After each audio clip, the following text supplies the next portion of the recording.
intents and purposes of this video, assume that the child mannequin is an adult mannequin and they're completely exposed.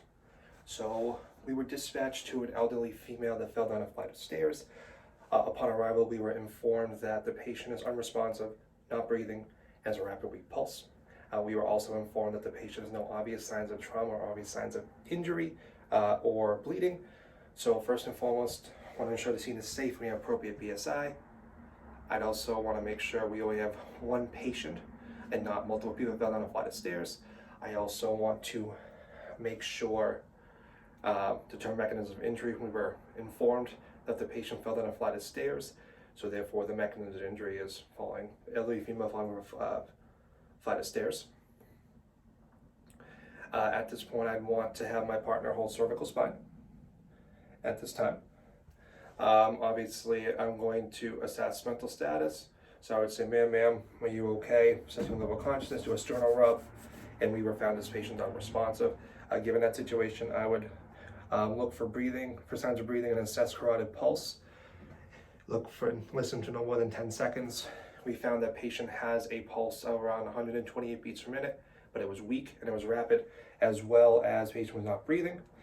So first and foremost, I want to assess making sure the airway is patent. I would have my partner use a draw thrust maneuver, and I would look for any teeth, blood, anything that could obstruct the airway, and if I had to resection appropriately. Then I would put a basic airway adjunct, making sure there's no facial trauma. How I would do that, I would measure from edge of the lip to the ear, and then what I would do is put it inside the mouth, and then about when I reach halfway through the hard palate, I flip it 180 degrees and have it sit appropriately where it needs to be in the oral pharynx. Make sure the patient accepts that. Because we found the patient ought to be breathing, we're going to use a bag valve mask and breathe for them at high flow oxygen of 15 liters per minute, and we're going to bag it for about every 5 to 6 seconds or 10 to 12 breaths per minute. I would also listen to lung sounds to ensure that lungs are filling up appropriately and saw equal chest rise and fall. We assessed the carotid pulse already, so I would also check the color, temperature, and condition of the skin. And I also do a sweep around the body to ensure there's no bleeding from the back sides, what I'm not seeing at the moment. Go from head to toe. And I go down one leg at a time. I'd also assess the perineal area from the front. And then I'll do the arms. So given this patient's unresponsive with a GCS score of 3. She's not breathing, so we're breathing for her. And she has a rapid pulse. This patient is a priority 1 patient, requires rapid transport. I'm going to request for an ALS intercept and bring this patient to the closest, most appropriate facility, which would be a trauma center. So after the primary assessment, we're going to conduct a secondary assessment where I do a head-to-toe assessment and see if there's any obvious signs of trauma using TCAP BTLS. So deformities, contusions, abrasions, punctures, burns, tenderness, lacerations, and swelling. So I'd start from head to toe. I'd feel for the head, feeling for any crepitus, any deformities, things like that. I'd assess pupils, make sure they're equal and reactive. Then I would go towards the neck.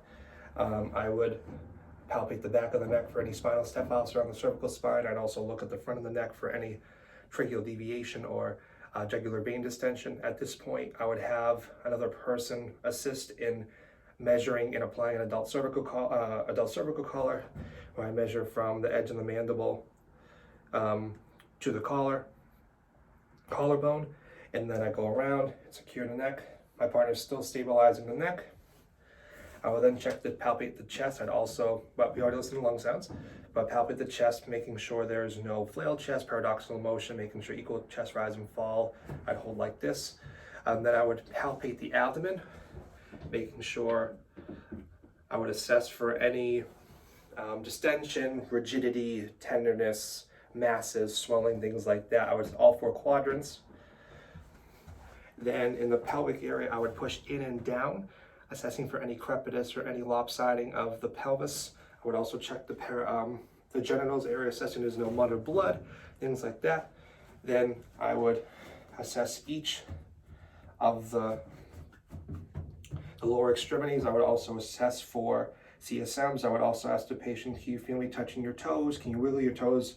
Making sure the patient is still deemed unresponsive. I would check the pedal pulses, and I would go back up, assess each arm, doing the same thing. And with the legs, I'd also assess, make sure the patellas are middle-aligned and things like that. Assessing each arm. I also CSMs. Ma'am, can you wiggle your fingers? Can you touch your, can you feel me holding your fingers, things like that. After that, I would ensure to see the backside of the patient. So I'd have another, on the person who's holding C-spines count, I would have them go 1, 2, 3. I'd check for any spinal staph right here. I'd also check for any mother blood in the rectal area as well by holding up the buttocks. And then this is where we put a backboard in the situation.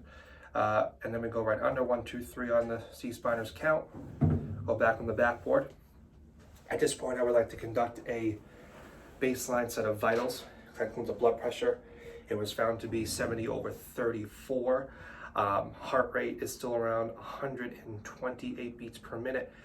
The patient is breathing 10 to 12 breaths per minute, given the bag valve person who's bagging. Blood sugar is found to be 90 milligrams per deciliter.